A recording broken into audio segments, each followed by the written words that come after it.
الحمد لله وكفى وسلام على حبيبه المصطفى أما بعد فأعوذ بالله من الشيطان الرجيم بسم الله الرحمن الرحيم إن الله وملائكته يصلون على النبي يا أيها الذين آمنوا صلوا عليه وسلموا تسليما اللهم صل على سيدنا ومولانا محمد معدن الجود والكرم وآله وأصحابه الكرام وابنه الكريم وبارك وسلم صلاة دائمة سرمدا أبدا بحمده تعالی و بکرم مصطفیٰ صلی اللہ علیہ وسلم۔ آج کی اس دوسری شب میں ہم نے قرآن عظیم کی سورہ بقرہ کی تلاوت مکمل کر لی ہے، یعنی تقریباً 2.5 پارے ہمارے ہو چکے۔ اللہ تبارک و تعالی اسی طرح مکمل قرآن عظیم تجوید کے ساتھ تلاوت کرنے اور آپ سب کو سماعت کرنے کی توفیق عطا فرمائے۔ قرآن عظیم کی سورہ بقرہ، جیسے کہ کل میں نے عرض کیا تھا، یہ سب سے بڑی سورہ ہے قرآن پاک کی، اور اس میں تقریباً قرآن کا پورا مضمون آ چکا ہے۔ پورا مضمون قرآن کا جو ہے وہ سورہ بقرہ میں موجود ہے۔ آج جہاں سے ہم نے شروعات کی ہے، اللہ تبارک و تعالی وہاں پر منافقین کی مذمت کرتے ہوئے ہیں، جو رسول کریم صلی اللہ علیہ وسلم سے بغض رکھتے ہیں، عداوت رکھتے ہیں دل کے اندر، وہاں سے شروع فرماتا ہے سَيَقُولُ السُّفَهَاءُ مِنَ النَّاسِ مَا وَلَّاهُمْ عَنْ قِبْلَتِهِمُ الَّتِي كَانُوا عَلَيْهَا، یعنی قبلے کے بدلنے والا مسئلہ یہاں سے شروع ہوا۔ بات یہ تھی کہ پہلے تمام مسلمانوں کا قبلہ بیت المقدس تھا، مسجد اقصی جو فلسطین میں آج واقع ہے۔ بیت المقدس مسجد اقصی کی طرف سب لوگ منہ کر کے نماز پڑھتے تھے۔ پچھلے انبیاء اکرام کا بھی قبلہ رہا ہے، بہت سارے انبیاء اکرام علیہ السلام کا قبلہ بیت المقدس ہی تھا۔ خود رسول کریم صلی اللہ تعالی علیہ وسلم بھی بیت المقدس کی طرف منہ کر کے ہی نماز پڑھتے رہے، جب تک مدینہ طیبہ میں ہجرت کر کے پہنچے، اور وہاں پر بھی 17 مہینے تک حضور پاک صلی اللہ علیہ وسلم مسجد اقصی بیت المقدس کی طرف منہ کر کے نماز پڑھتے رہے۔ لیکن ایک وقت ایسا آیا میرے عزیزوں، رسول کریم صلی اللہ تعالی علیہ وسلم ظہر کی نماز پڑھا رہے تھے صحابہ کو۔ میں توجہ چاہتا ہوں، مدینے میں دونوں قبلوں کا جو رخ ہے بالکل اپوزٹ ہے۔ بیت المقدس اس طرف ہے، خانہ کعبہ اس طرف ہے، دونوں اپوزٹ سائیڈ میں ہیں، دو قبلے۔ آج ہم کس طرف منہ کر کے نماز پڑھتے ہیں؟ خانہ کعبہ کی طرف، کعبے کی طرف منہ کر کے۔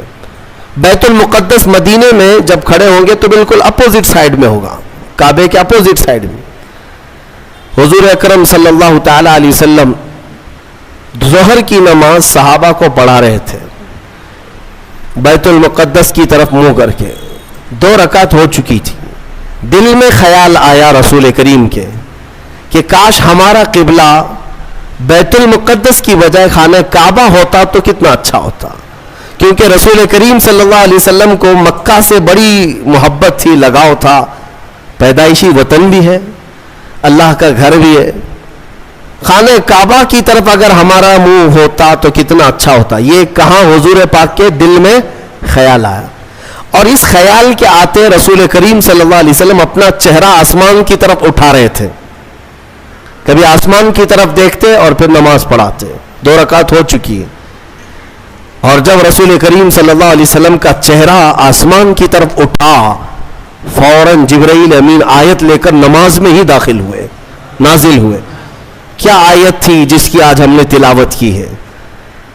فرماتا ہے مولا قد نرا تقلب وجهك في السماء، اے محبوب ہم آپ کا چہرہ اٹھانا دیکھ رہے ہیں، آسمان کی طرف آپ جو چہرہ اٹھا رہے ہیں آپ، وہ ہم دیکھ رہے ہیں۔ اللہ فرماتا ہے فَلَنُوَلِّيَنَّكَ قِبْلَةً تَرْضَاهَا، ہم آپ کو اسی طرف پھیر دیں گے جہاں آپ کی مرضی ہوگی، ہم آپ کو اسی طرف پھیر دیں گے، اسی طرف آپ کا قبلہ بنا دیں گے جہاں آپ کی مرضی ہوگی۔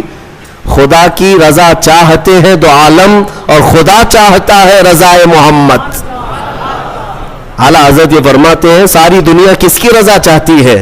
اللہ کی، اور اللہ کس کی رضا چاہتا ہے؟ خدا چاہتا ہے رضائے محمد، اے محبوب تم راضی ہو، آپ کی مرضی جس طرف ہوگی ہم آپ کو اسی طرف پھیر دیں گے۔ اتنی بات ہی نہیں، اس کے فوراً بعد جو آیتیں آپ تلاوت کریں گے قرآن پاک سورہ بقرہ میں دوسرے پارے کا پہلا صفحہ جب آپ پڑھیں ترجمے سے پتہ چلے گا آپ کو، یہ آیتیں تو آئی، اے محبوب ہم آپ کا آسمان کی طرف چہرہ اٹھانا دیکھ رہے ہیں، ہم آپ کو اسی طرف پھیر دیں گے جہاں آپ کی مرضی ہوگی۔ اس کے فوراً بعد آیت آتی ہے فَوَلِّ وَجْهَكَ شَطْرَ الْمَسْجِدِ الْحَرَامِ، دیر کس بات کی محبوب، ابھی اسی حالت میں آپ قبلہ بیت المقدس کی بجائے کعبے کی طرف کر لیں، بیت المقدس کی بجائے کعبے کی طرف ابھی کر لیں نماز کی حالت میں۔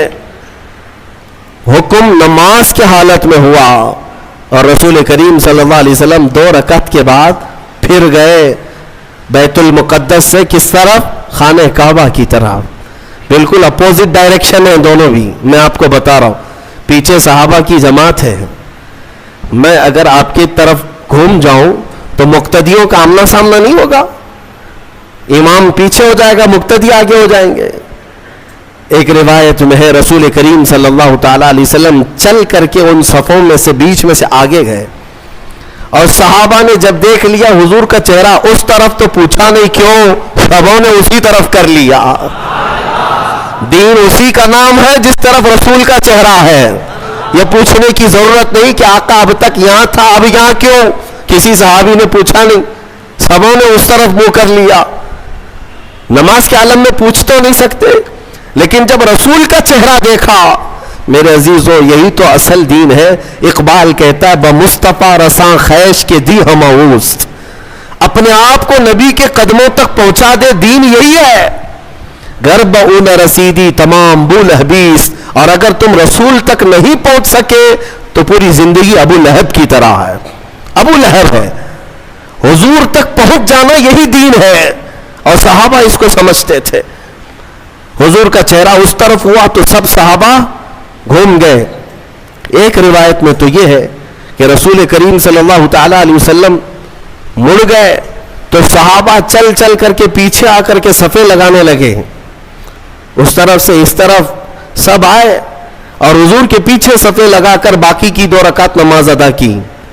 اس نماز میں چہرہ بھی بدلا، چلت پھرت بھی ہوئی، لیکن نماز کسی کی نہیں ٹوٹی، نماز کسی کی نہیں ٹوٹی، اس لیے کہ وہ سارے صحابہ رسول کی اطاعت میں تھے۔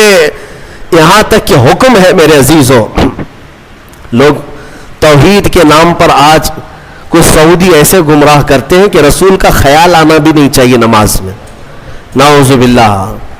بعض گدھوں نے، بعض کتوں نے یہ تک لکھ دیا کہ حضور کا خیال نماز میں آنا گدھے کے خیال سے بدتر ہے، نعوذ باللہ من ذالک۔ یہ جملے بھی بولنا ہمارے لیے سخت ہے، لیکن لوگ کتابوں میں لکھ مارے ہیں، آج بھی کتابیں موجود ہیں۔ صحابہ کو تو دیکھو، ایک صحابی نماز پڑھ رہے تھے، حضور نے بلایا ان کو نام لے کر، وہ نماز پڑھتے رہے، میرے آقا نے پھر بلایا، وہ نماز پڑھ رہے تھے، پھر سلام پھیر کر دوڑے دوڑے آئے، یا رسول اللہ آپ نے بلایا؟ حضور نے فرمایا میں تو کافی دیر پہلے بلایا تھا، اب آ رہے ہو؟ کہا آقا نماز پڑھ رہا تھا۔ حضور نے فرمایا کیا تم نے قرآن کی آیت نہیں سنی؟ یا ایھا الذین آمنوا استجیبوا للہ وللرسول اذا دعاکم، اے ایمان والو اللہ اور اس کے رسول جب بلائیں تب حاضر ہو جاؤ، چاہے نماز میں ہی کیوں نہ ہو۔ فرمایا نماز میں ہی کیوں نہ ہو، حاضر ہونا ہے۔ حضور نے اگر ندا دے دی، اس صحابی نے پوچھا نماز چھوڑ کر آ جاؤ؟ سنو اب مسئلہ کیا ہے۔ فرمایا گیا کہ ہاں 2 رکعت اگر تم نے پڑھ لی، 4 رکعت والی نماز پڑھ رہے تھے عصر کی، 2 رکعت پڑھ چکے تھے یا 1 رکعت پڑھ چکے تھے، رسول نے بلایا، نماز چھوڑ کر کے چلے آئے، حضور نے پوچھا خیریت، طبیعت کیسی، ساری چیزیں بات چیت ہوئی، حضور نے بازار بھیجا سامان لے آؤ، سودا سلف خریدو، فلاں کو دے آؤ، سب سامان دیا، خریدا، خرید و فروخت کیا، واپس آیا، فرمایا گیا جہاں سے چھوڑا تھا وہیں سے کمپلیٹ کرو، کنٹینیو کرو، پھر سے دہرانے کی ضرورت نہیں، 2 رکعت ہوئی تھی، آگے کی 2 رکعت کمپلیٹ کر لو، کنٹینیو کرو۔ کیوں؟ اس لیے کہ یہ بیچ میں جو تم جو کچھ بھی کرتے رہے یہ نماز کے باہر نہیں، یہ بھی رسول کی اطاعت ہے.